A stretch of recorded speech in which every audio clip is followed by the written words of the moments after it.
HighBridge, a division of Recorded Books, presents The Stigma Trap. College-educated, experienced, and long-term unemployed. By Ofer Sharone. Read by Michael Butler Murray. 1. Stigma and the Myth of Meritocracy.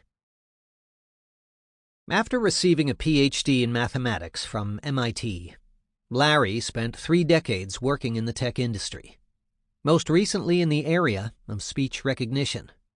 And today, in his late 50s, and after a prolonged bout of unemployment, Larry is a cashier at a department store, earning just above the minimum wage. Are you wondering how, with a degree from MIT and all that experience, Larry couldn't find a job, any job, in tech? When I share a story like Larry's, most people look perplexed and want to know more about Larry's particular case.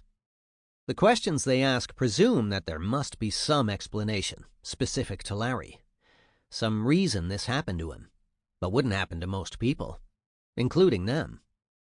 I rarely get asked about the hiring system or the widespread stigmas that might cause highly educated and skilled workers to somehow end up long-term unemployed or stuck in poverty-wage retail jobs. The questions I'm asked, and equally the questions I am not asked, reveal that, at some level, most of us implicitly believe in the myth of meritocracy. Sure, we are aware of all the ways in which people are unfairly advantaged or disadvantaged, but still, our surprise at a story like Larry's betrays how tenaciously we hold on to the belief that if you do the right things, study hard, go to a good college, and get a good job, you'll do okay. Your career will not suddenly go off a cliff. This belief may be comforting, but it is just plain wrong. Even with all those things done right, your career can go off a cliff.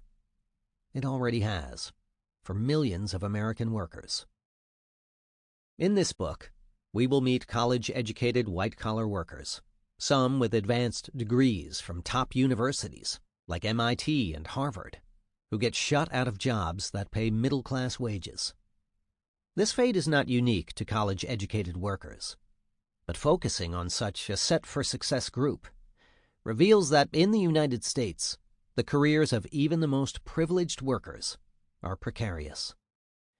The precarity is financial.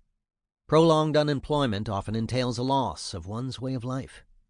But the precarity is also social, relational, and existential. The dark underside of our tenacious belief in meritocracy is the stigmatization of those who experience unemployment or downward mobility. This stigmatization means that an American worker risks more than financial calamity from a protracted period of unemployment. One's closest relationships and sense of self are also very much on the line. The precariousness of every aspect of workers' lives, from money to identity, is most obvious in the case of the unemployed, but it is not limited to them. The myth of meritocracy and the stigma trap it sets up underlie the anxiety-filled lives of most contemporary American workers. Unemployed workers and the stigma trap. How is it possible for a well-established career of a highly educated worker to go off the rails? While college and advanced degrees are necessary to enter most professional jobs, they do not mean you can retain this employment. Large studies show that if, for whatever reason, college-educated workers become unemployed, they are as likely as any other worker of whatever level of education to get trapped in long-term unemployment. And being an experienced older worker means you are in fact more likely to get trapped in long-term unemployment. What creates this trap? It is a largely hidden but ubiquitous force that permeates American society. It is a force powerful enough to make past educational and professional achievements suddenly irrelevant. This force, the focus of this book, is stigma. Once workers become unemployed, regardless of their level of education or past professional achievements. They are stigmatized in the eyes of potential employers, viewed through the distorting lens of the myth of meritocracy, the false assumption that your position reflects your merit. Being unemployed raises suspicions in the eyes of a potential employer that something may be wrong with you. Otherwise, you wouldn't be unemployed. And if, due to these very suspicions and stigmas, or to other biases concerning race or age, or for that matter, just bad luck, an unemployed job seeker does not find a job within 6 months and becomes long-term unemployed, then the stigma further intensifies, and employers are more likely to assume that something must be seriously wrong with this worker. Employers' stigmatization of unemployed workers can be seen in studies in which researchers send fake resumes to companies with real job openings. These resumes are identical in terms of the applicant's skills and qualifications and differ only in whether the applicant has a current employment gap. From these studies, we know that employers are far less likely to invite unemployed applicants for interviews, especially if the applicant is over 50. This book shows that it is not only employers who stigmatize unemployed job seekers. Stigmatizing beliefs about unemployment can potentially come up when unemployed individuals interact with anyone in their lives. The stigma can surface when one tries to network with former colleagues, or when one turns to a spouse or close friend for support. Even career coaches can stigmatize the very people they are supposed to be helping. And finally, the stigma is often internalized, and the unemployed individuals begin to stigmatize themselves. To understand the unemployment experience, the challenge of reemployment, and the best means to support job seekers caught in long-term unemployment requires exploring what I call the stigma trap. This trap is set by the ways that stigma surfaces in various parts of the unemployed person's life, and by how these cumulative experiences create feedback loops that over time make it harder and harder to escape long-term unemployment. To delve into the daily experiences of navigating life as someone unemployed, this book draws on interviews with 139 long-term unemployed workers, mostly college-educated, all highly experienced, and almost all over the age of 50. The book also draws on interviews with recruiters who review job applications, as well as interviews with some currently employed professionals who are frequently contacted for networking purposes. I describe in detail who was interviewed for this book and the recruitment and interview process in the appendix at the end of this book. While the rest of this book explores how highly educated workers become trapped in long-term unemployment and the nature of this experience, their struggles represent only a more extreme version of the challenges facing nearly all American workers at one level or another. Navigating life within American capitalism and its deeply held myth of meritocracy means that workers perpetually contend with the risk of stigmatization if they should lose their jobs or experience downward mobility. And as we will see, stigmatization rarely remains purely external. Ultimately, we tend to internalize the stigma and come to question our own merit. Stigma is a powerful and pervasive force. Irving Goffman, the sociologist who pioneered the study of stigma, defined it simply as the outcome of classifying someone as an other and as inferior and tainted, and showed how this classification shapes everyday interactions. The experience of stigma is essentially an assault on worth, and the effects of stigma are often cumulative. Stigma's insidious power to undermine the lives of its targets derives from both its ubiquity and internalization. Remarkably, some of Goffman's descriptions of the experiences of stigmatized individuals from over half a century ago apply with precise accuracy to unemployed job seekers today. Yet missing from Goffman's analysis of stigma is a theory of why certain characteristics and not others become the target of stigma. Humans differ from each other in countless ways, and most of these differences are treated with indifference. Why is unemployment considered such an important marker of difference in the United States that unemployed workers tend to experience stigma in every realm of their lives? Whereas Goffman abstracts stigma from its specific context, the work of Michel Foucault can help us see the intricate connection between the stigma of unemployment and the institutions of neoliberal capitalism.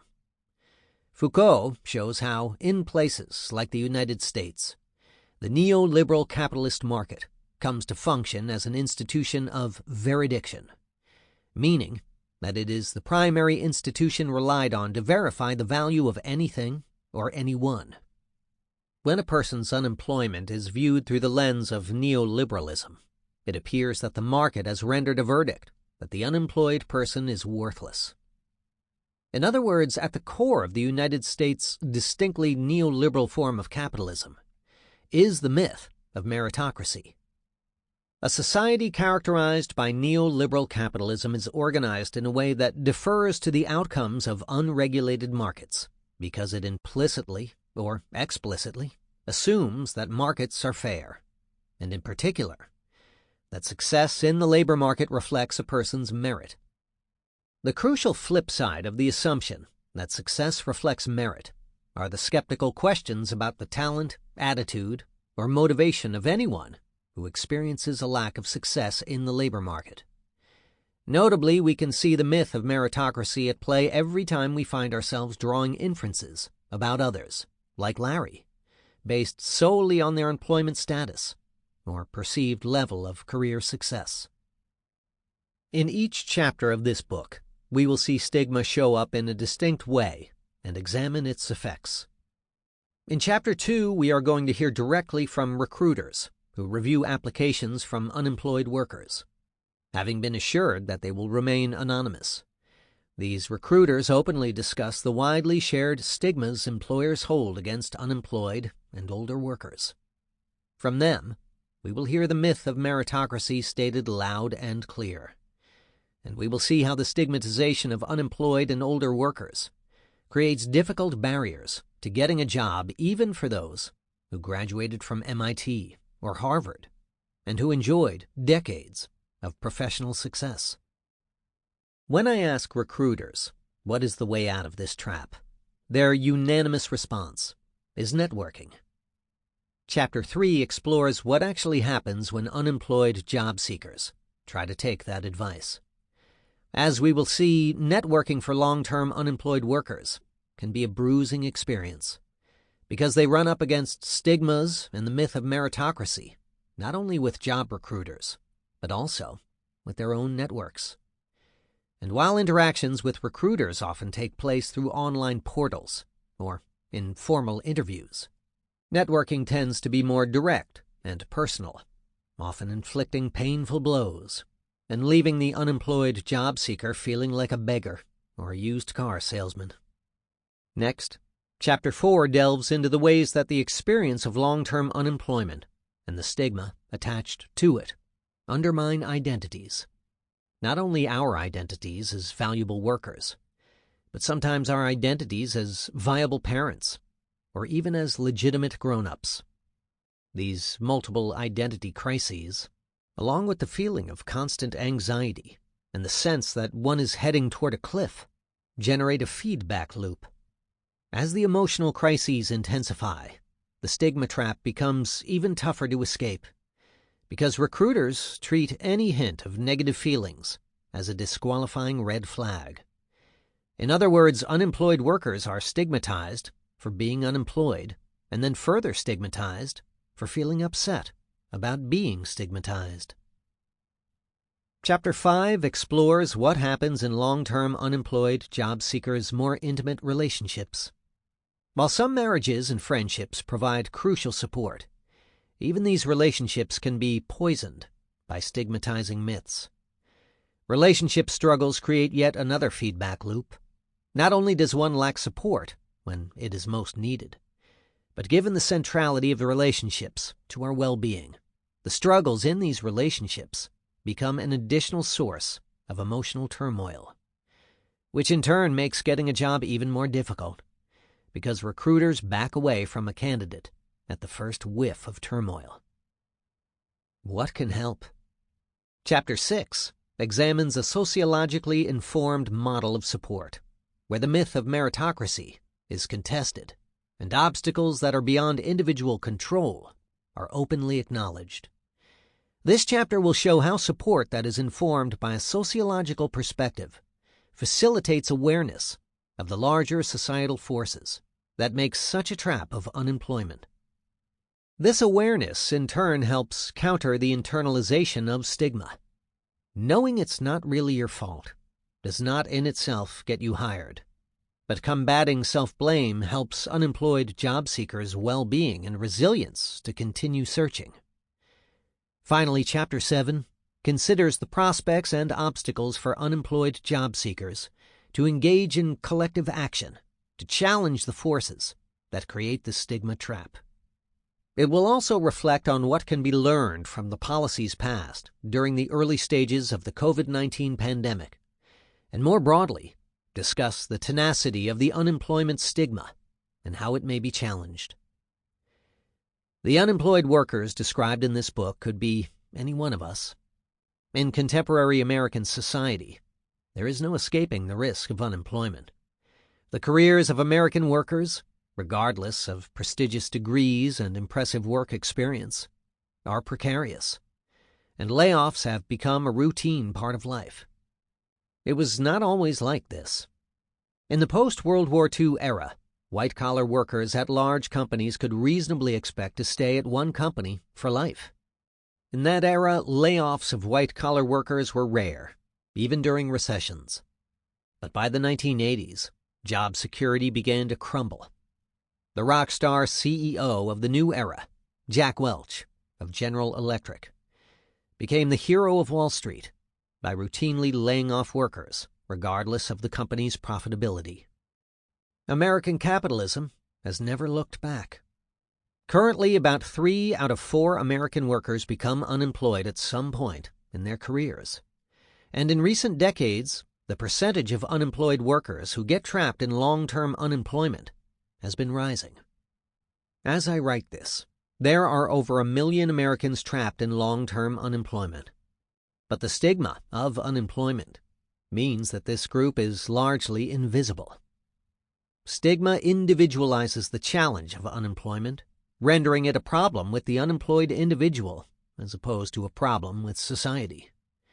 Viewed through this lens, long-term unemployment is largely a non-story in the media and is rarely raised as an issue by politicians running for office.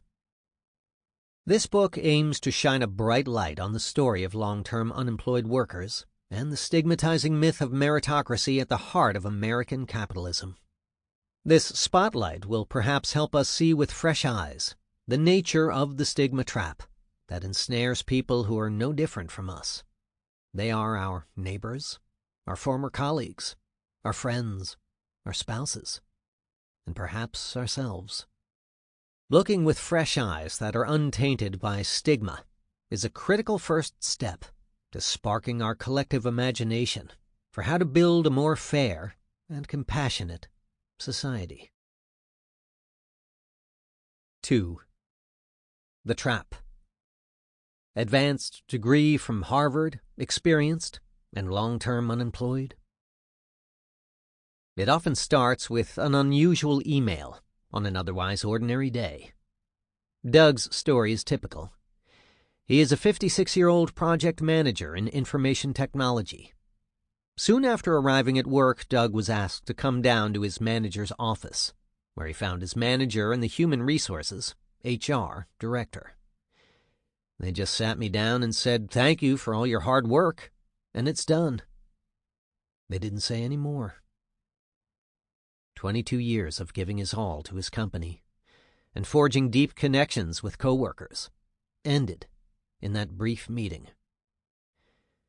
Despite such painful endings, the search for new work typically begins with optimism. My interviewees had had long and successful careers, and assumed that employers would value and recognize their qualifications, and they would be hired quickly. But this assumption often proves unfounded. And in time, what begins as confidence turns to bewilderment, and eventually to insidious self-doubt. Tina, who is in her late 50s and most recently worked in publishing, describes her experience. You send in your application and it's amazing. You hear absolutely nothing. The lack of response usually leaves job seekers feeling that there must be something wrong with the way they present themselves. Tim, a tech manager in his mid-50s, expresses a frustration that was typical of my interviewees. The thing that really kills me is you never find out why you didn't get it. You're never able to make adjustments because they never tell you what happened. Ever. Something goes into a black box. You don't get any feedback on why something didn't happen. And to me, I feel like I'm a person that tries to get along with people. I'll do whatever somebody wants, but I've got to know what they want. What is it that you're judging me on? And then I will do that thing. But if you don't tell me what you're judging me on, how do I know what to do? Tim's reaction reveals a frustration at the heart of many job seekers' experiences, who end up feeling foiled by the lack of actionable feedback that would allow them to adjust their strategy. Sharon, who is in her mid-40s and worked in finance, expresses the widely shared idea that if she were only given an honest answer, she could solve the problem. I am a person who is very analytical. I am a problem solver. I'm an out-of-the-box thinker, and usually can think my way out of any situation. This one is different because you receive next to no feedback in this process. I have no data to make any adjustments. No one tells you why you aren't being chosen. An honest answer, which you can act on. I am just blindly tweaking my resume, my LinkedIn profile, and changing the types of jobs I'm going for. Any adjustments I make, I'm just flying blind. I have no idea whether I am making things better or worse. The assumption implicit in Tim's and Sharon's frustrations is that the hiring system is, at least in part, a rational evaluation of skills and experiences, and a merit-based matching of what the applicant has to offer to what the employer needs. That, supposedly, being the case, the job seeker is left thinking that there must be some disconnect between the skills the employer is looking for and the skills that come across to the employer from his or her resume or social media profile.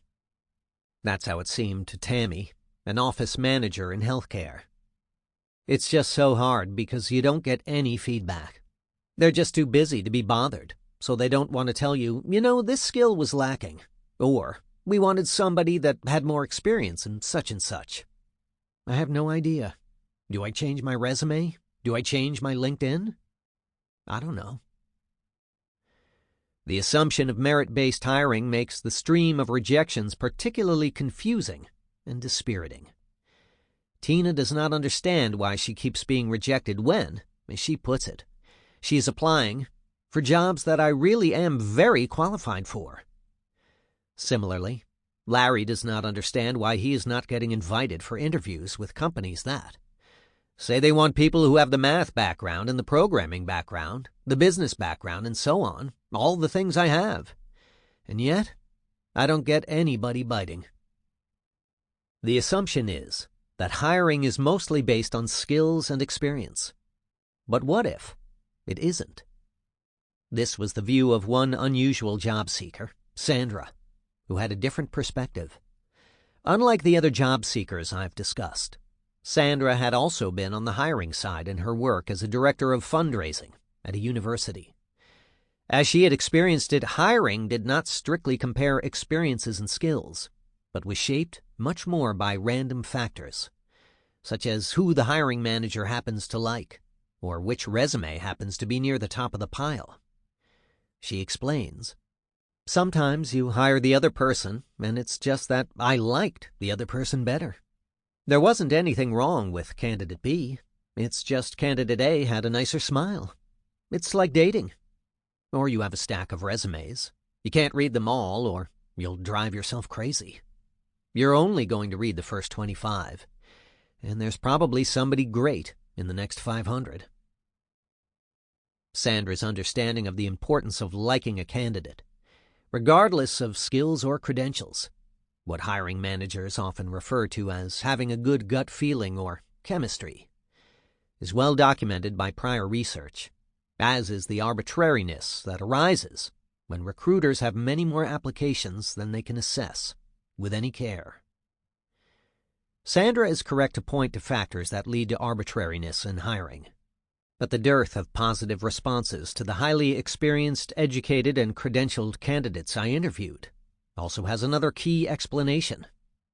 Ironically, the same assumption of meritocracy, of hiring generally based on skills, that was implicit in job seekers' confused and frustrated reactions, is also being made by recruiters.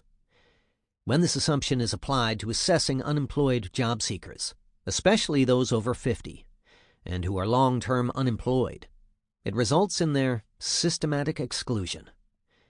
In the rest of this chapter, we will get an under-the-hood view from the recruiters themselves of the stigmas and practices that create the application black hole that sucks up so many qualified people's job applications without a trace. Recruiters and the stigma of unemployment. To better understand the trap of unemployment, I spoke with 20 recruiters about how they review job applications. Almost the first thing out of every recruiter's mouth is the sense of being overwhelmed. Linda explains. I know job seekers are often frustrated when they don't get a reply, but at some point the volume becomes so high, it's hard. The non-replies are not personal. It's just lack of time. Time-crunched recruiters are faced with the task of whittling a large stack of resumes down to a manageable few, and to do that, they rely on shortcuts. In particular, they keep an eye out for easy-to-spot red flags, something that, in their mind, can allow them to reject the candidate on the spot without spending any more time. These red flags act as shortcuts to the applicant review process, and it is in these shortcuts that we discover the power of stigmas that often lead to the automatic rejection of unemployed job seekers without consideration of their qualifications. Sandra, the job seeker quoted previously, who has experience in hiring, discussed the arbitrariness of the process introduced by factors like whether a hiring manager happens to like a particular candidate. But the hiring system isn't just arbitrary. Stigma means it's systematically tilted against the unemployed workers. And that tilt keeps getting steeper the longer you're unemployed. My interviews with recruiters reveal the stigmas underlying the findings from audit studies that show the lower likelihood of unemployed workers being invited to interviews. In fact, as soon as a worker is laid off, there are some questions raised in the minds of recruiters about why that worker was laid off. As recruiter Tara explains, there's a perception that people who are out of work or laid off are not the top performers within an organization. The perception from a potential employer would be, if a company really wanted somebody, they're not going to be laying those folks off. They're going to be laying off possibly the poor performers. Now, that's obviously not always the case. A company could lay off people for a wide variety of reasons.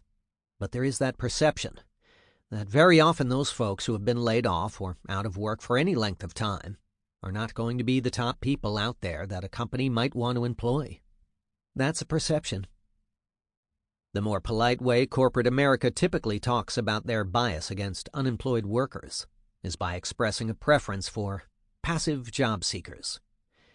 This innocuous-sounding term refers to workers who are currently working and not actively looking for work, and whom recruiters proactively seek out. Recruiter Richard explains the appeal of such workers. There is a preference for the passive job seeker who is gainfully employed, such that we're tracking them down, because the odds are that they will be better candidates. They require more work for us to lure them, but they yield great hires. Claire, another recruiter, explains the allure of the passive job seeker. A lot of companies have that perception that the candidate who is not actively out there looking is the better candidate, versus the one who is knocking on doors and actively in a job. Sample complete. Ready to continue?